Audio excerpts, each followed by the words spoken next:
Os Templários, Regine Pernoud, capítulo 3, A Arquitetura dos Templários. Em seu livro, Regine Pernoud destaca que, por se tratarem de monumentos, as construções templárias são mais fáceis e acessíveis do que os textos. No entanto, ela destaca também os diversos erros, atribuindo-se aos templários monumentos que, na verdade, nunca lhes pertenceram. De modo que é um erro afirmar que toda a igreja templária era construída de maneira rotunda. E no que diz respeito às arquiteturas templárias, podemos destacar as comendadorias, as construções militares e as construções religiosas, no caso, igrejas e capelas. Lembremos-nos que tanto igrejas quanto capelas foram autorizadas em 1139 pelo Papa Inocêncio II. Doravante, os templários teriam autorização para as construir. Os templários possuíram cerca de 9.000 comendadorias, tão somente no Ocidente. E a maior parte destas comendadorias tratavam-se de construções agrícolas, geralmente em terras doadas por senhores generosos, de onde os freires tiravam o trigo, o vinho, a lã, o gado e etc. Muitas arquiteturas templárias eram semelhantes às arquiteturas cistercienses. No que toca às comendadorias, geralmente a sua arquitetura era desta forma. Na imagem, podemos observar uma planta quadrada. Na parte superior, à esquerda, encontra-se a torre de esquina. Esta torre dava acesso aos andares superiores. Ainda à esquerda, um pouco abaixo, os edifícios retangulares. Ao centro, na parte superior, encontrava-se o refeitório. À direita, ainda na parte superior, a cavalariça. Ao centro, onde esta seta está apontando, ficava o pátio. E abaixo ao centro, a capela templária.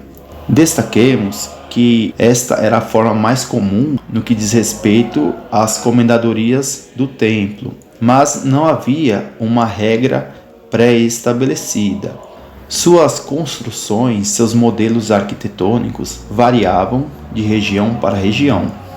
E notemos que a maioria das comendadorias davam mais importância à granja, à cavalariça e à capela, mais importância do que as fortificações.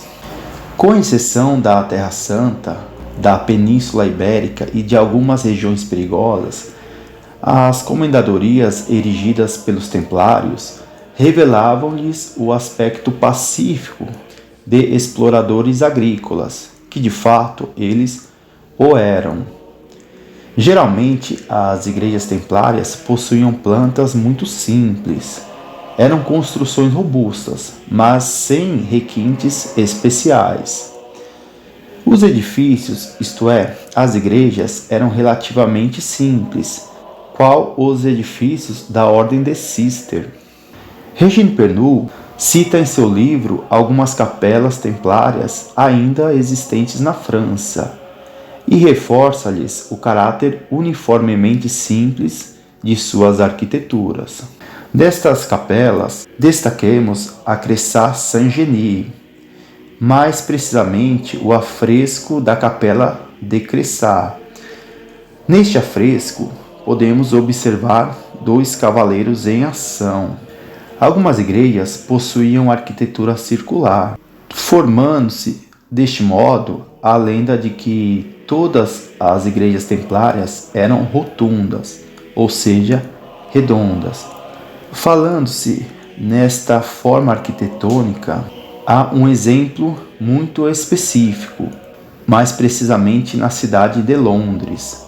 Trata-se do Temple Church, uma igreja templária de planta circular, construída ainda no século XII, durante o reinado de Henrique II Plantageneta, pai de Ricardo Coração de Leão e esposo de Alienor de Aquitânia.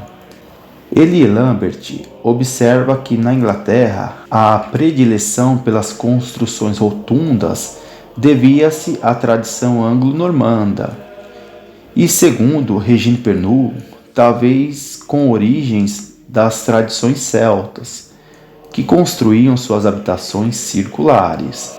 A Igreja de Paris, que não mais existe, era também um exemplo de arquitetura templária rotunda. Além da arquitetura circular e retangular, os templários construíram algumas capelas octogonais, principalmente capelas funerárias. Na Península Ibérica, existem 2 exemplos de igrejas circulares erigidas pelos templários. A Igreja da Vera Cruz, ou Igreja da Verdadeira Cruz, localizada em Segóvia, na Espanha, e a Charola de Tomar, esta em Portugal. Aqui cabe uma observação. O caráter militar da ordem afirmava-se, sobretudo, em suas construções no Oriente.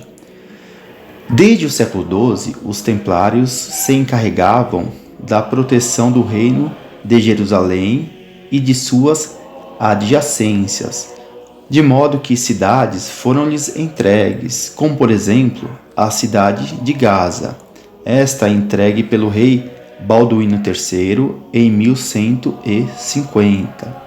Após perderem Jerusalém no ano de 1187, as fortalezas templárias tornaram-se a única esperança de reconquistarem a Terra Santa. E falando-se neste local, podemos destacar a Château Pèlerin, ou simplesmente Castelo dos Peregrinos, este localizado em Israel. Um fato interessante: este castelo chegou a receber a rainha Margarida da Provença e seu cônjuge, o rei São Luís.